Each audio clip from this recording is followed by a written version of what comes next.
5:30 a.m. in Immokalee, Florida. It's a dark morning under an overcast sky as Alejandrina Carrera begins the 40-minute walk to her sister's house to drop off her two small children.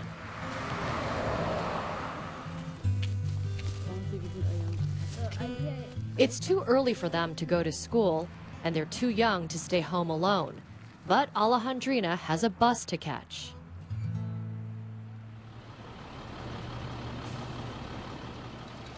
Every day, hundreds of migrant farm workers, like Alejandrina, come to this parking lot in the center of town, where they board old school buses that take them to the fields. Hey! Alejandrina picks tomatoes on a farm about 30 minutes away. She likes her job now, says she's treated with respect. But it wasn't always that way. Alejandrina came to Immokalee from Mexico more than 20 years ago. She was alone, just 14 years old, small, scared, and extremely vulnerable. She says it didn't take long for someone to take advantage of her.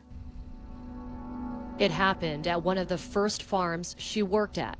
She says her boss promised her a better job in a warehouse. But as soon as she got in his truck, he drove to a remote part of the farm, and she knew she was in trouble. He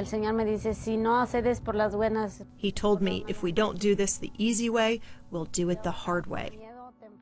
I was afraid and trembling. He tried to abuse me sexually, but he didn't get to because another worker heard me screaming and came to help me. The next day, the boss fired us both. Agricultural workers are without a doubt the most vulnerable workers in the United States, and I would say across the world. John S. Forms is co-owner of Sunripe Certified Brands, where Alejandrina works today. Let's talk about reality here. This is farming. This is agriculture. Agriculture has, from the very early days of man farming and needing to have work, has been full of opportunities for abuse. His family-owned farm is one of the largest in the U.S. and was the first to join the Fair Food Program, an innovative initiative that has been held up as the most comprehensive social responsibility program in U.S. agriculture.